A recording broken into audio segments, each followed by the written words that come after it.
नमस्कार दोस्तों। हम सब ने एक शेर सुना होगा, बर्बाद गुलिस्तां करने को बस एक ही उल्लू काफी है। हर साख पर उल्लू बैठा हो तो हाल गुलिस्तां क्या होगा।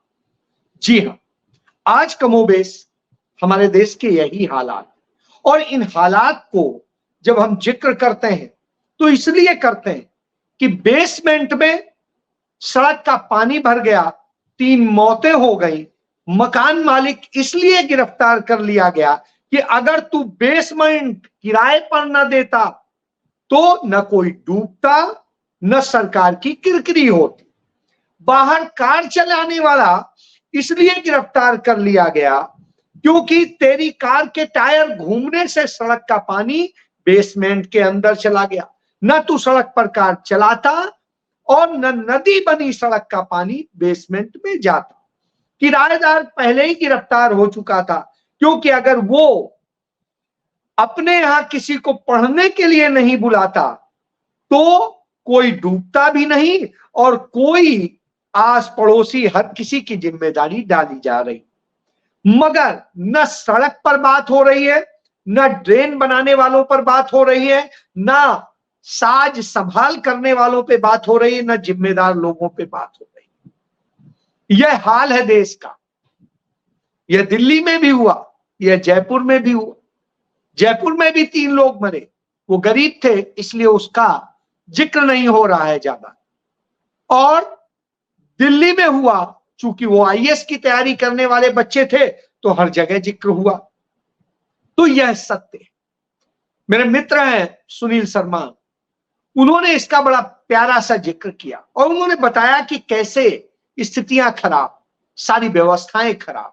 क्यों? क्योंकि ऊपर बैठे लोग सिर्फ राजनीति करनी, उन्हें जनता के जीवन से कोई सरोकार नहीं, जनता से कोई सरोकार। वैसे ही है जैसे अमित शाह ने राज्यसभा में झूठ बोला और कहा कि 7 दिन पहले हमने सूचना दे दी थी, और नरेंद्र मोदी ने सत्ता में आने के बाद में मानसून मिशन का जो वो शुरू किया, उसके कारण हमें ये इंफॉर्मेशन 7 दिन पहले मिल जाती।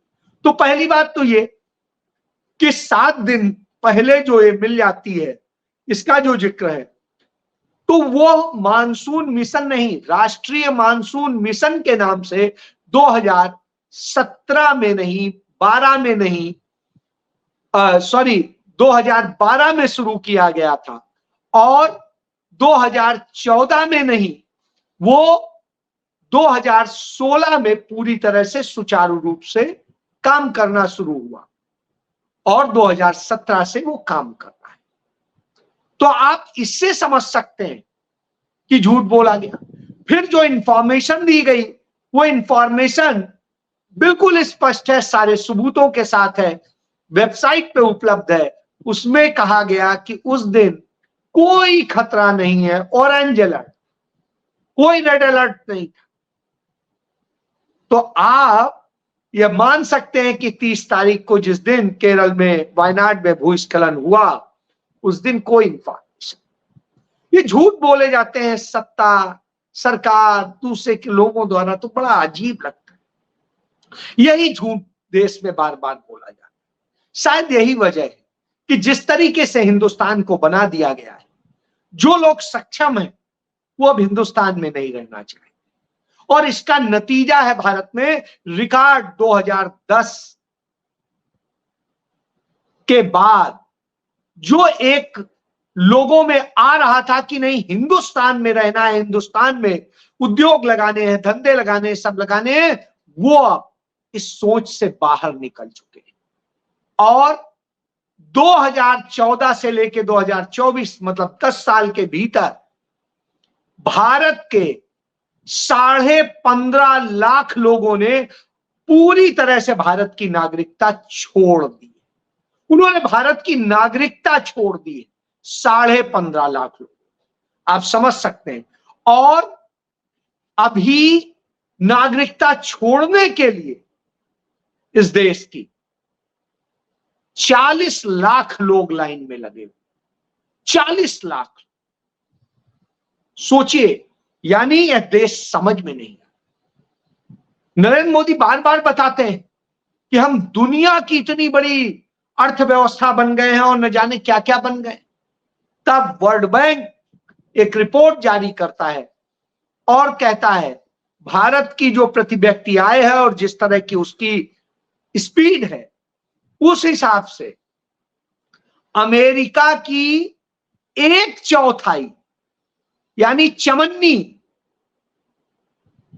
जो है प्रति व्यक्ति आय होने में 75 साल लगेंगे। 75 साल, 75 साल बाद हम उनके 1/4 होंगे प्रति व्यक्ति आय। तो यह आंकड़े अपने आप में नरेंद्र मोदी, उनकी अर्थव्यवस्था, उनकी वित्त मंत्री और सबको जवाब, इससे बड़ा सबूत नहीं हो सकता। ये ऑफिशियल डाटा और ऑफिशियल डेटा के मुताबिक यह हाल है। अब आइए दूसरी चीज, ये हो क्यों रहा है, इसके बड़े भारी उदाहरण मौजूद। एक घटना होती है लखनऊ में, पानी भर जाता है, सब कुछ होता है, मैं आपको बता चुका हूं, उसका ट्वीट मैंने किया था। उसके बाद पुलिस ने यह बरगलाने की कोशिश की थी कि नहीं ये तो पुराना वीडियो है। जब मैंने फोन किया, मैंने कहा कहां से पुराना है, और मैंने बताया, तब उन्होंने फिर कहा अच्छा।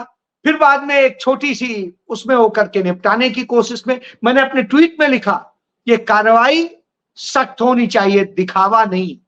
बहरहाल होते होते यह स्थिति आई, सरकार को इंटरफेयर करना पड़ा क्योंकि मैंने सबको टैग किया था। और उसके बाद में जो टोटल अब तक 17 लोग उसमें गिरफ्तार हुए। 17 लोगों में एक भारतीय जनता पार्टी के एमएलए का सगा भतीजा है, जो अमित सिंह, जो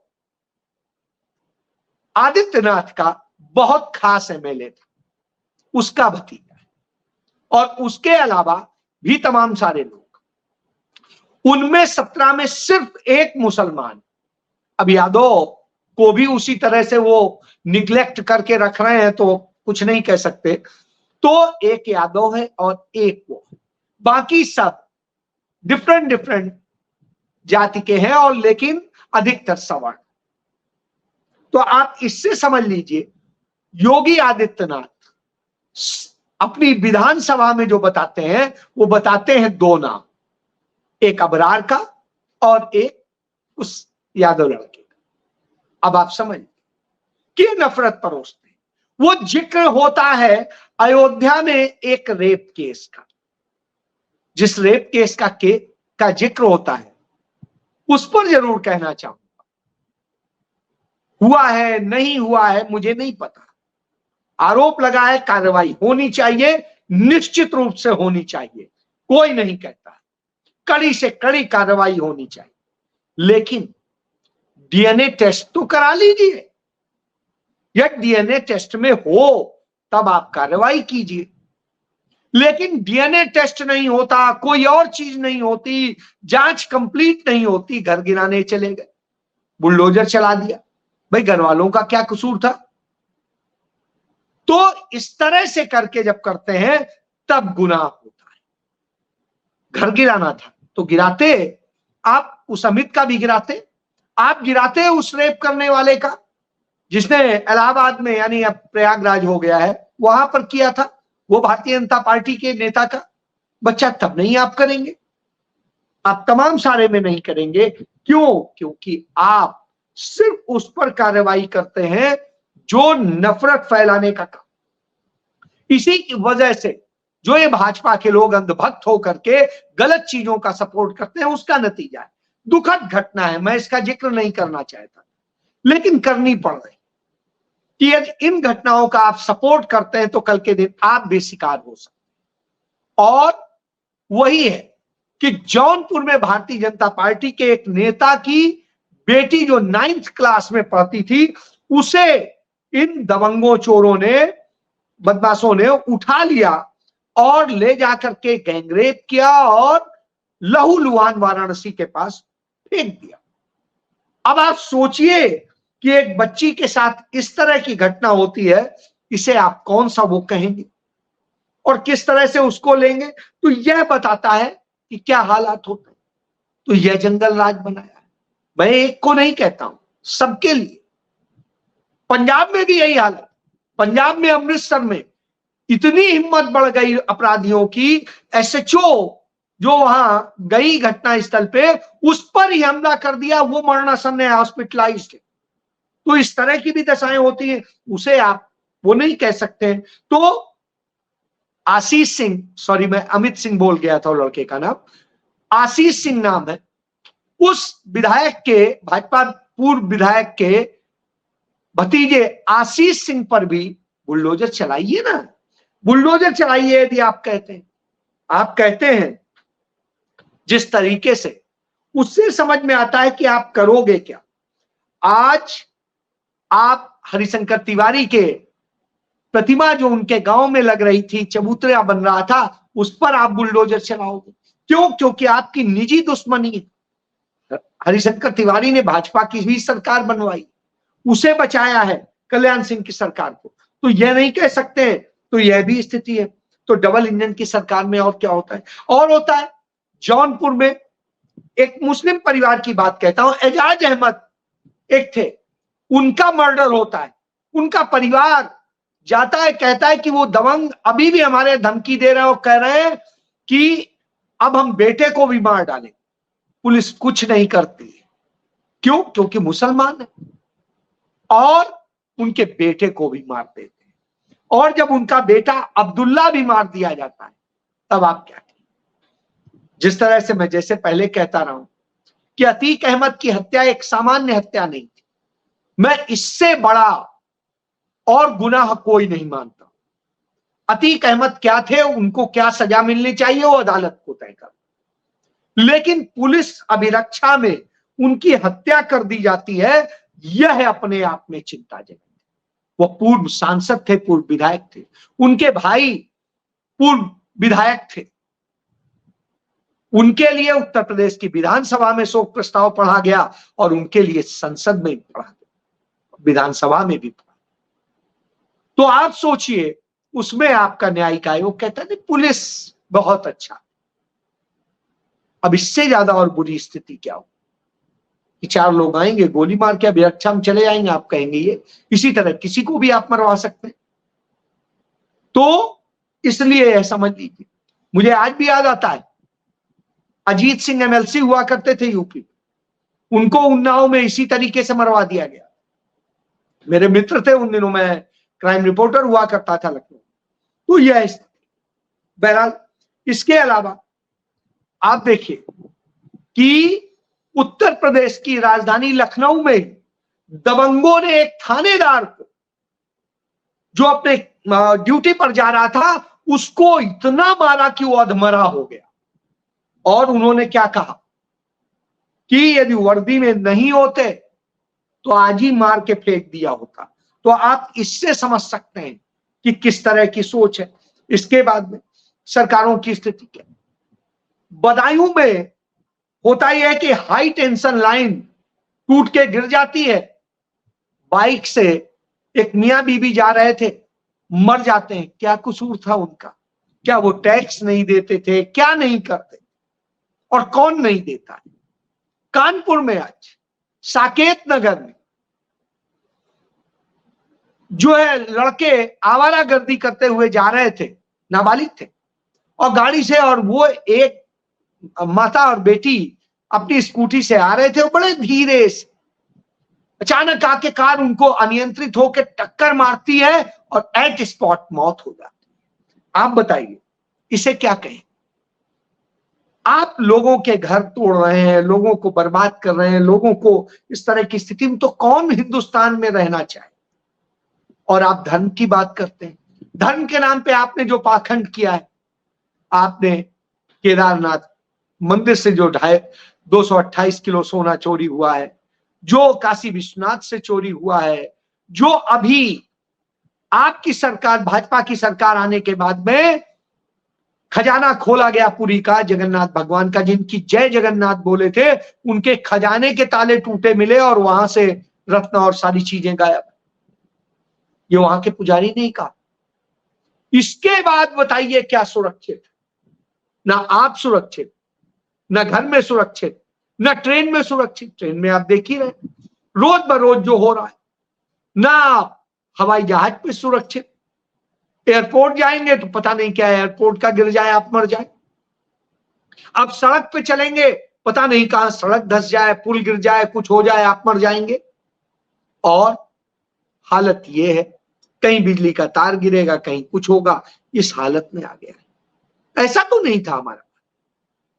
पंडित जवाहरलाल नेहरू ने 70 साल पहले भाखड़ा डैम बनवाया था, रिहंद डैम बनवाया था, तमाम सारे दर्जनों डैम बनवाए, दर्जनों सड़कें बनवाई, दर्जनों इमारतें बनवाई। आज तक आपने सुनी है कि पंडित नेहरू की बनवाई कोई इमारत, कोई पुल, कोई बांध गिरा है? अभी 70 साल में नहीं गिरा। इनको टोटल सरकार 10 साल में, और इसके बाद में हालत ये है, कहीं पुल गिर रहा है, कहीं एयरपोर्ट गिर रहे हैं, कहीं रेलवे स्टेशन पे वो हो रहा है, उनकी दीवारें गिर रही हैं, कहीं पे ट्रेनें वो हो रही हैं, कहीं कुछ हो रहा है। तब तो मैनुअल था, इतना साधन नहीं थे, कुछ नहीं था, इतना पैसा नहीं था, तब भी जो हुआ कितने अच्छे से हुआ। आज भी है स्थिति। तो उनका बनाया चंडीगढ़, आइए आप देखिए आगे जो उनके समय में बनाया गया, या आज से 10 साल पहले बनाया गया, क्योंकि 10 साल बाद कुछ बना नहीं है, कहीं मरम्मत का काम हुआ तो अलग छोड़। कभी यहां की सड़कों में एक हल्का सा भी खड्डा या कोई चीज नहीं आती थी। आज की डेट में सब कुछ मिल जाए। 10 साल में यह किया है, और इसके बाद में ड्रामे करते हैं। मैं जब चंडीगढ़ आया तो उन दिनों 24 घंटे पानी आता था।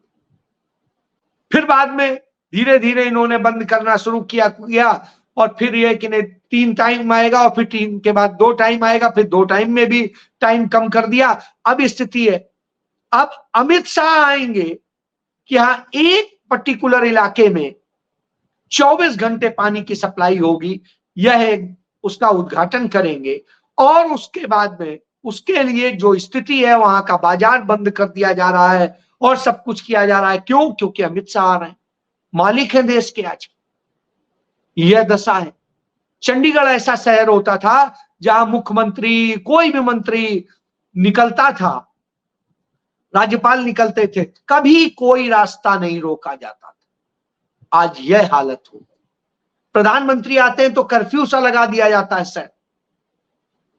अब इस दशा में हो तो आप समझिए कि इन्होंने क्या बनाया। और जब यह बनाया हो तो लोग देश छोड़ के क्यों नहीं जाएंगे? क्यों नहीं है? जब आपदा आएगी तो आपदा से भागने का काम करेंगे। क्यों नहीं जा रहे हैं हिमाचल?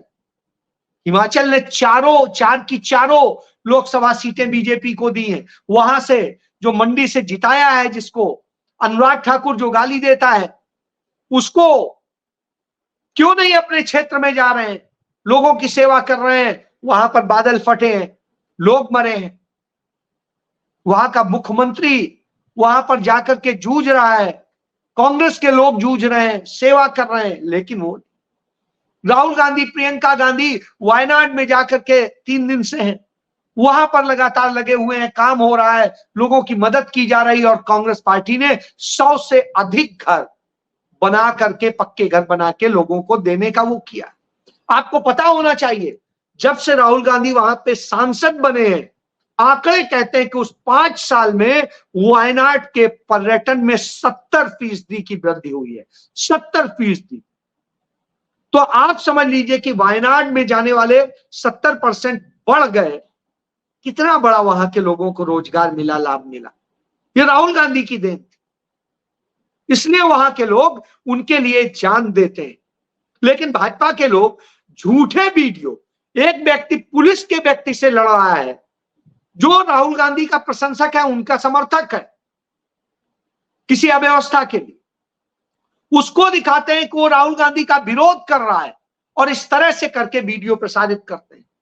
वो शख्स आता है, अपना वीडियो बनाता है और जारी करता है कि मेरा इस तरीके से झूठा प्रचार किया जा रहा है, हम राहुल गांधी से प्यार करते हैं। तो आप समझ लीजिए कि ऐसे लोग हैं, क्यों नफरत फैलानी है। प्रशंसा नहीं करेंगे कि वहां पर हासिम भाई ने जंगल के उतनी बुरी जगह गुफाओं में घुस करके जान बचाई बच्चों की जो फंसे हुए थे, अपनी जान जोखिम में डाल के, जहां कोई नहीं जा रहा। तो यह सत्य भी है, लेकिन इस पर बात नहीं करेंगे। क्यों? क्योंकि ये सिर्फ सुविधा भोगेंगे। कोई गया हो उत्तराखंड, नहीं गया, वहां पर भी बाढ़ आई, वहां पर भी संकट आया, कांग्रेस के लोग कर रहे हैं। जाइए आप देखिए, जहां पर कांग्रेस को आप जिता भी नहीं रहे हैं, कांग्रेस वहां पर भी आपके लिए लड़ रही। राहुल गांधी लड़ रहे, उनकी पार्टी लड़ रही, तब भी आप वोट कहीं दे आते हैं, दे आइए, लेकिन आपके हक की लड़ाई वो लड़ते हैं और लड़ते रहेंगे, क्योंकि उन्होंने देश भी आजाद कराया है, देश बनाया भी है, उस देश के लिए शहादतें दी हैं, यानी शहीद हुए हैं उनके परिवार। 7.5 लाख कांग्रेसी शहीद हुए थे देश के लिए, उनके राष्ट्रीय अध्यक्ष से लेकर के तमाम सारे राष्ट्रीय अध्यक्ष, प्रदेश अध्यक्ष, यह सोचिए। जय